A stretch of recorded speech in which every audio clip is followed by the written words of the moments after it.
suñu gan niñ leen ko doon waxee sànq Maimouna Astou Yade la bokk ci collectif féministe yi nga xamante ni ñoom ñoo xaatim benn tribune ñu duppee ko la parité en danger au Sénégal soxna si Maimouna ñu ngi lay nuyu di la ziar di la dalal jàmm. ñu ngi lay fay aussi madame di nuyu également ñu nekk ci plateau bi yëpp Chérif jaajëf di la ziar ci suba si bu baax a baax. mu indi coow rawatina ci élection yi muy parité beeg ndax war ndax niñ ci war a wàccoo defuñu ko coalition yenn yi fii ci réew mi Chérif ñu bàyyi la rek nga door waxtaan bi. waaw parce que démb yéen soxna yi da ngeen a génn benn tribune dip lettre boo xamante ni daan na ko juróom-benn fukk ak ñaar muy 62. jigéen signé noonu ko tuddee ko la parité est en danger au Sénégal laataa ñu ci dugg ngeen collectif des féministes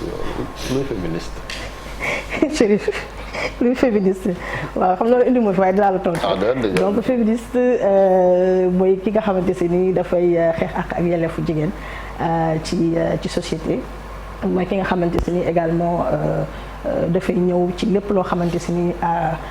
lu indi égalité de genre égalité de sexe entre les hommes et les femmes ci biir société en tout cas mooy ki nga xamante ni daal justice sociale lay xeexal ki nga xam ne jigéen lay xeexal ki nga xam ne également dafa reconnaître que nous sommes dans une société boo xamante ni le pouvoir appartient aux hommes les femmes sont sous-représentées un peu partout et que mbébét bi mooy nan la ñuy def ba du étiquette boobu la askan wi ñu bëri am ci en tout cas Sénégal bu ñu waxee loolu dafa mel ne yéen da ngeen a bëgg quand même bouleverser les choses changer un peu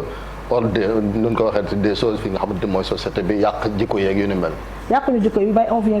bouleverser quand même. yàquñu jikko yi mais on vient bouleverser l'ordre social préétabli yi nga xam ne jàpp nañ ne c'est un ordre social discriminatoire stigmatisant les femmes. ngeen teg aada ak cosaan fan loo xamante ni aada ko wax wala diine ko wax ngeen ne da ngeen koy bouleverser. féministe wute wut ak aada cosaan féministe wute wut ak diine. loolu yàgg nañ ko wax yàgg nañ ko dëggal yàgg nañ ko aussi démontrer à travers suñu ay intervention ak lépp lu ñu nekk ci suñu wàllu liggéey defe naa ne féministe wutewul ak diine ak aada wutewul également ak cosaan. très bien léegi nag tribune bi buñ ci taxawee ngeen ne kon la parité est en danger au Sénégal pourquoi. waaw la parité est en danger parce que dañu jàpp ne c'est une loi boo xam ne dañ ko voté depuis 2010 mu nekk une loi au même titre que beaucoup d'autres waaye ñu gis ne dañ koy salfañee bés bu yàlla sàkk ci wàllu élection ndaxte loi sur la parité bu instituer par exemple la parité absolue entre góor ak jigéen mu nekk loo xam ne lu dëggu la amul ku ñu lam-laame parce que loi bi dafa leer donc suñu gisee ni depuis bi ñu ko voté ba tey ba génnee suñu décret d'application bi ba tey gis nañ ne les partis politiques arrivent à peine à respecter cette loi mu nekk lu déplorable mu nekk loo xam ne lu décevant pour une démocratie comme le Sénégal donc looloo waral 62 féministes il faut préciser 62 féministes du Sénégal toute génération confondue d'ailleurs ñu bind benn tribune boo xamante si nii dinañ taxaw wane seen naqarlu ci li nga xam ne moom mooy li ñuy salfaañe loi sur la parité te teguñu ko fenn lu dul parce que dañuy considérer que ne encore une fois c'est le pouvoir des hommes qui s'affirme encore une fois c'est l'inégalité des sexes qui s'affirme encore une fois c'est l'inégalité des genres qui s'affirme au détriment de la population ou en tout cas de plus de la moitié de la population. Maimouna soo waxee ni que politique yi dañuy maanaam tuutal wala suufeel mais vous ne pensez pas que c'est un peu exagéré quand même parce que surtout ci législative yi ñu nekk je pense que liste yi nga xam ne dañu leen accusé pour non respect parité bariwul dafa néew te am na si yoo xamante tamit bon je me dis que c'est des erreurs yoo xamante ni suñu xamoon ni lii moo leen ci fekk duñ ko def. C'est pas du tout exagéré et on considère que les partis politiques yi nga xamante si ni ñoom ñoo gën a ràññeeku ci Sénégal ils ont quand même une certaine expérience en matière électorale ce qui veut dire que am na loo xam ne bu ko ay parti ak ay coalition yoo xam ne ñu fa nekk c'est des hommes politiques aguerris bu ñu defee yenn erreurs yi damay jàpp ne dañ ko def ci tayef bu baax ñun loolu la ñuy jàpp parce que boo jëlee parti politique boo xam ne dina am ay avocats am ay juristes am de grands responsables des hommes et des femmes qui ont je dirais occuper de très grands rôles, en tout cas ay postes de responsabilité, pratiquer la loi en tant que telle, ñoom mënuñu wax ne on peut leur pardonner yenn erreurs yi nii. Même bu fekkee ne effectivement mën naa am erreur matérielle mënuñu leen pardonner yenn erreurs yi nii donc pour man c'est pas du tout exagéré, c'est à sa place, c'est à son heure et le ton est bon. mais booy wax Maïmouna ni am na ay hommes politiques yoo xamante ne yu aguerris yu ci yàgg la de cette même façon aussi am na ay soxna yoo xamante ni yàgg nañu ci wàllum politique bokk nañu ci ñi nga xam ne ñoom ñoo xeex. ba parité ñu doxal ko soxna yooyu noonu ñu ngi fa ñoom tamit da nga jàpp ni dañoo deful seen rôle wala. lu ci mel ni coalition Yewwi Askan Wi que ça soit bu Benno Bokk Yaakaar ak yeneen am na ay soxna yu yàgg ci politique bi xam xeexu parité et tout xam li loi bi wax. effectivement xam nga loolu dafay indi ñaari point yoo xam ne yu essentiel la mooy que ne li may njëkk a jox comme appréhension mooy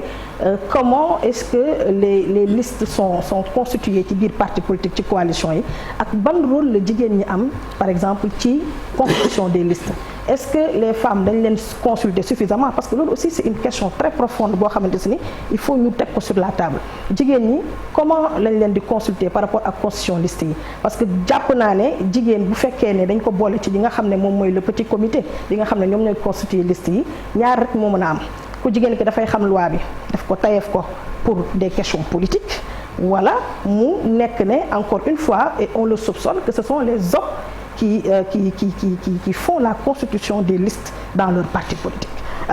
C'est vraiment, je vous donne raison, c'est dommage que pour Aïda Mbodj par exemple, qui quand même a une histoire très importante sur la question de la parité parce que 2007 lañ commencé wax ci parité bi bien que 2015 il y a eu des actions mais bi ñuy départ ci un peu le COSEF avec le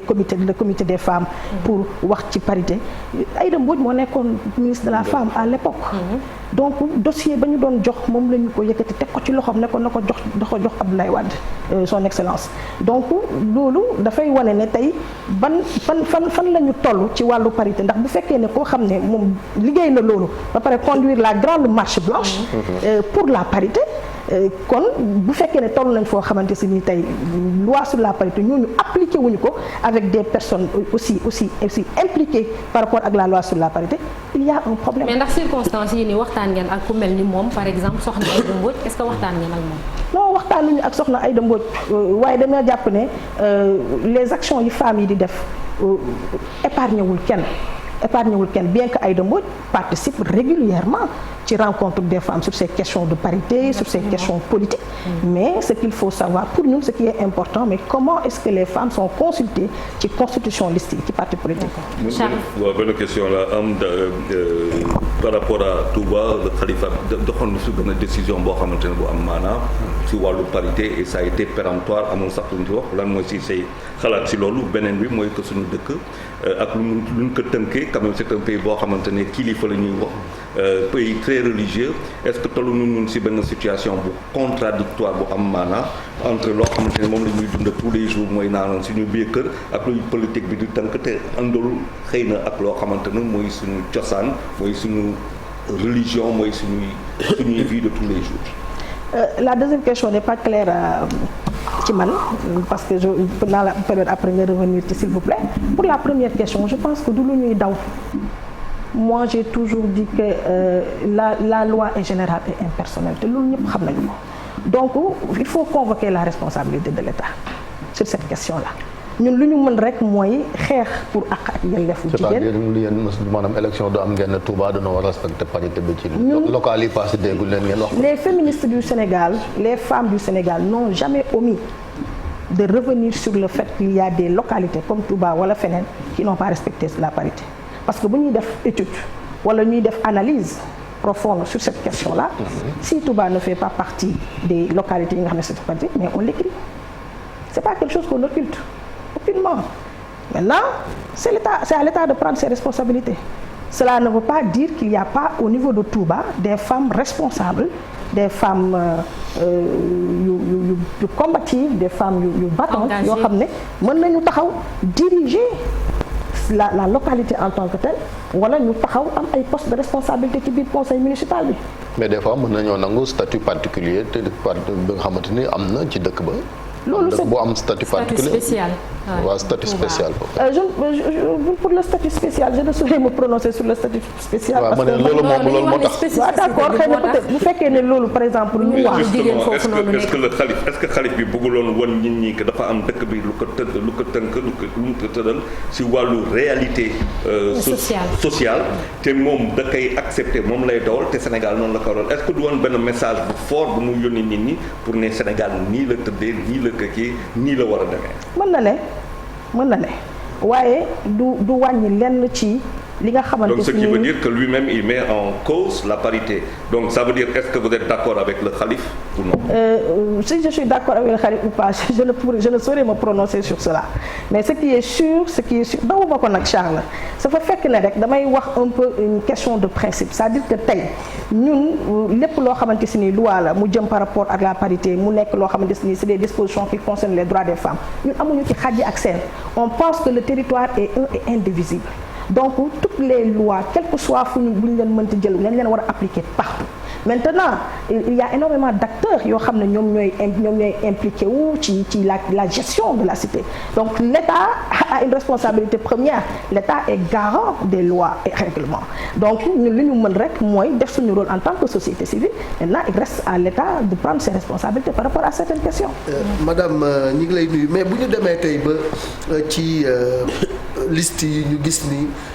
coalition yu ci bari am nañu jafe-jafe ci wàllu parité loolu est-ce que du ci aussi biir parti yi taxawaay ba ci jigéen ña war a taxaw xeex bañ ca war a xeex ñoom ñoo ko xeexalul seen bopp pour jël seen àq ak seen yelleef est-ce que aussi du poser problème bu compétence su jigéen ñi ci biir parti politique yi. Je pense que l'ironie du sort c'est qu'à chaque fois on parle de la compétence des femmes et c'est dommage. On convoque la compétence des femmes. C'est dommage parce que les hommes sont aussi des incompétents à un moment donné. Et quand tu vas trouver une femme incompétente, tu trouveras certainement un homme incompétent. Donc la compétence des femmes yi nga xam ne moom la ñuy convoquer dafa doy. Il faut qu'on arrête ça. Les femmes ont démontré par tous les moyens qu'elles ont les mêmes compétences que les hommes en matière de gestion publique. Et ça c'est important de le préciser. Nous li nga wax léegi par rapport ak ma ñëw ci un peu li ma tontu woon la dame la question des partis politiques quel rôle ban rôle la jigéen ñi di jouer ci les partis politiques nan lañ fa taxawee est-ce que tey bu ñu waxee constitution des listes parce que ça fait partie pour man des tâches les plus difficiles dans un parti politique ou dans une coalition politique est-ce que bu ñuy toog di jël ay yenn décisions yi wala di construire yenn listes yi est-ce que jigéen ñi am nañ fa wàll bu doy est-ce que jigéen ñi dinañ fa dugg donc ñun et voilà ce qui se passe quand on parle de la compétence des femmes bu ñu ko convoqué dañuy indi encore sur la place publique te loolu moo jox audace les gens pour ñu impulser un discours sur la compétence des femmes il faut que dans ce pays que ñu arrêter di wax la compétence des femmes les femmes sont compétentes. donc mais Maïmouna ci wàllu parti politique yi est-ce que tamit newul rôle bi nga xamee ni dañ ko jagleel jigéen ñi xeet genre stigmatisation dénk leen ambiance beeg folklore bi. est-ce que du loolu moom moo leen topp ba suñu demee bay defar liste bon ils se disent qu'il y a moins de compétences quand même. mais on dirait que ça a changé aussi loolu changé na bu baax a baax xëy na ci at yi ci ginnaaw lañ daan gis loolu mais de plus en plus ñu ngi gis jigéen ñi di nekk au devant ndax lu tax mënuñu toog ba jigéen di jiite parti bu mag lu ci mel encore une fois madame lu tax déedéet damay laajte rek damay laajte Alaaji Malick elle a raison mënuñu toog may mën a soxna yoo xam ne dañuy diriger parti mais xam nga lan la parti bu mag ci Sénégal comme ni ñu ko gisee France Marine Le Pen et tout gis nañu fii sax gaa ku ci mel ni Aminata Mbengue Ndiaye mi ngi jiite PS mais booy xool sax dafa mel ni ci élection yi dañ koo xaw a bedd tuuti sax dafa mel ni ci élection mais c'est les hommes faut le dire xam nga moom mi ngi wax léegi ay waxu est-ce que dañ leen dénk kan moo ñu dénk Mbaye kan moo ñu dénk Mbaye yéen la. non est-ce que du ñoom ñoo ko jiwal seen. c'est les hommes qui ont institutionnalisé dans ce pays-là que la politique est entre les mains des hommes. yéen a bindoon itam. waaw yéen a ñu dénk Mbaye Mbaye foo ak yu parce que ça ne vous arrange pas. Absolument. Que les femmes puissent concourir ak yéen ci parti politique yi pour certaines questions donc ne venez pas nous raconter tout ça. Sachez juste une chose il y a des femmes il y a des combat dans les aussi partis politiques am na femmes yu nga xam ne dans les partis politiques dañuy imposer wu kenn ñi ma wula def di leen ci benn mais nag boo leen melee ni tama ñu tëggal leen ni tama tamit waaw parce que tama boobu yéen a ko taxawaay bi ngeen war a taxaw boo leen ko taxawee kenn du xëccoo seen ay place naataa ngi nii barki leen bi ñu ne Cheikh Diagne na toog fi ñun ñëpp dañu déedéet na fi naata toog te naataa ngi toog di diriger di ko teg ci yoon. li ma bëgg a wax rek lenn la c'est-à-dire que encore une fois même sur ce plateau tu vas voir un peu l'audace des hommes. Par rapport ak seen ay discours par rapport seen ay discours c'est ça qu'on est en train de déconstruire c'est-à-dire que à chaque fois bu ñu waxee un problème social au lieu que ngeen jël ko def ko un problème social tout un tout il va falloir toujours qu'il y ait une stigmatisation mooy li nga wax léegi et stigmatisation boobu ce sont les hommes qui ont mis dans la tête des Sénégalais et des Sénégalaises que les femmes doivent être dans des commissions féminines les femmes ont compris te li nga wax da madame léegi loolu la aujourd'hui il y a des femmes des fortes têtes yoo xam ne mënoo leen def loo yenn yi donc encore une fois c'est les hommes Madame Diagne vous êtes musulmane oui n'est-ce pas islam tënkul wax tënkul lan si wàllu góor ak jigéen nan la ko tënkee mais là ça on parle des fonctions électives non mais là je pense que ñu ngi koy déplacer ci côté alors que là on parle des fonctions électives je pense que loolu la ñuy wax n'est-ce pas ci loolu la ñuy wax nii ma ne na ko indi laa wax loolu mu wax noonu na fa ñëw nan la ko l'islam tënkee saa lu ko non mais bu ñu ñëwaatee nga wuyu ko non parce que dafa am loo xam ne dafa xewoon ci élection locale yi. góor ay jiitu jigéen topp. Cour suprême. gis nañu Alaaji Maay dafa mel ne da ngeen yeewu provocation. bureau municipal yu bëri dañu respecté woon parité. Cour suprême daal di kase yooyu même mais gis nañ boobu léegi reprendre ville de Dakar boobu na ci man déggaguma fu ne reprendre. conseil municipal bi voilà. conseil bi c'est ça waaw mooy bureau waaw mooy conseil ci biir. voilà l'une des raisons pour lesquelles ñu bind tribune bi pour wax ne ñun on ne peut pas comprendre que cour d'appel ñu saisir ko Cour suprême génnee décision également parce que bu ñu pourvoir en cassation et que la loi doit s'appliquer c'est-à-dire que c'est pas une question de tâtonnement la loi doit s'appliquer dans toute sa rigueur mais duñu ko appliquer et qui n'applique pas ces lois c'est les hommes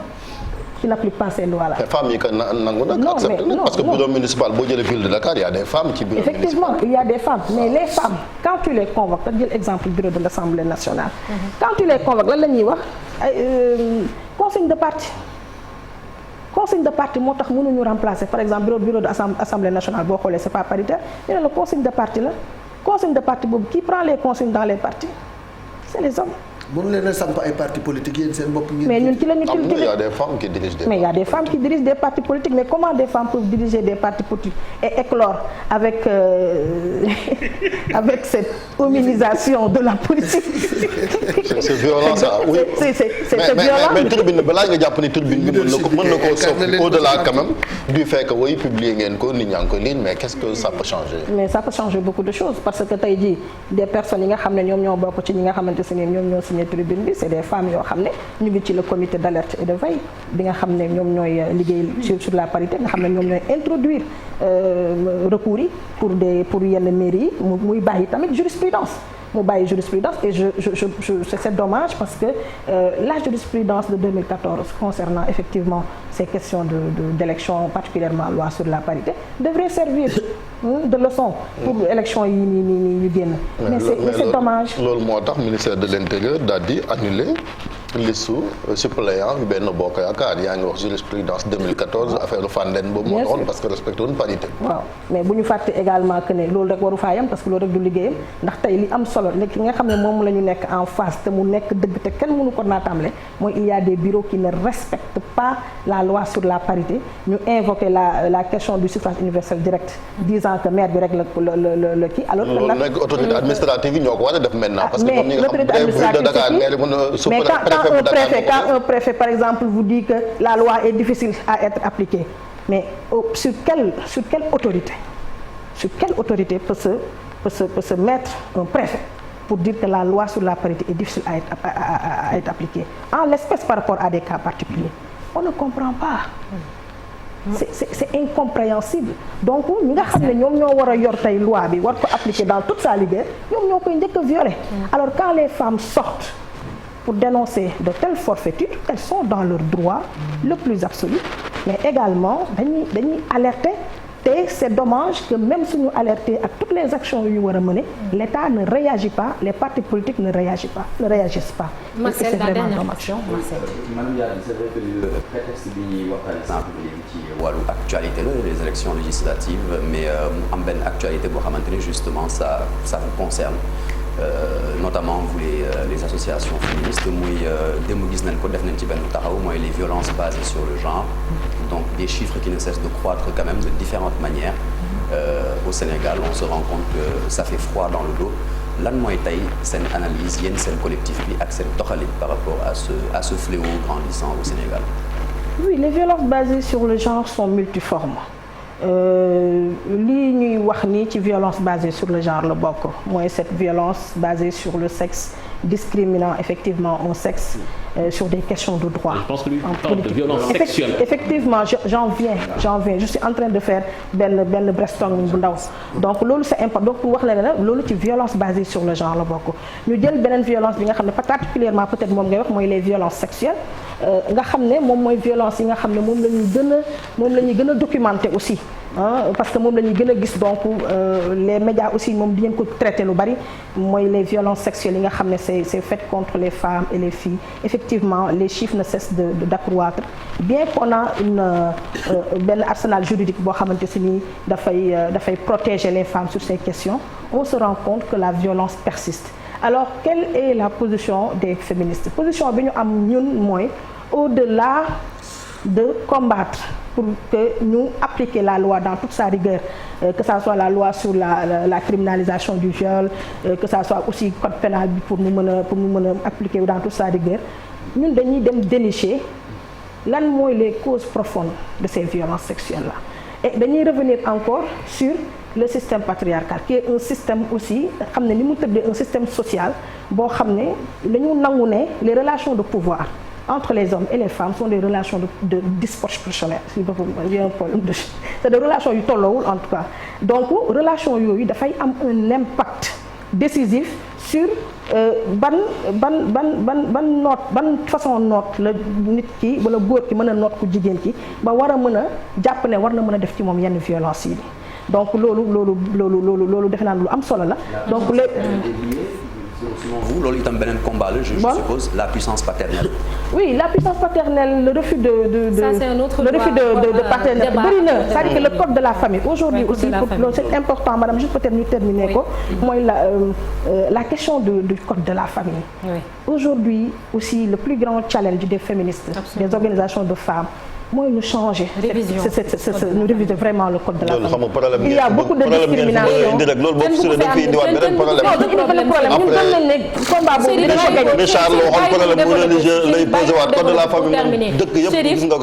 code de la famille coow lay indi ñun ragaluñu coow boobu ndax dinañ ko coow ci réew mi ndax intéressé nañu.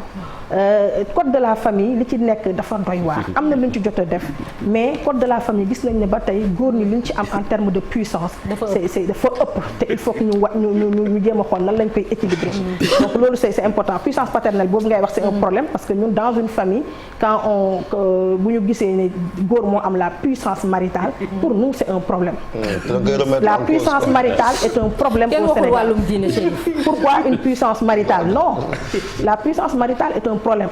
ça revient encore nekk cause de violence ma wax léegi parce que quand on parle de puissance on parle de pouvoir quand on parle de pouvoir on parle de domination et quand on parle de domination on parle de relations yoo xam ne c'est déséquilibré. Merci beaucoup Maïmouna Astou Yade parce que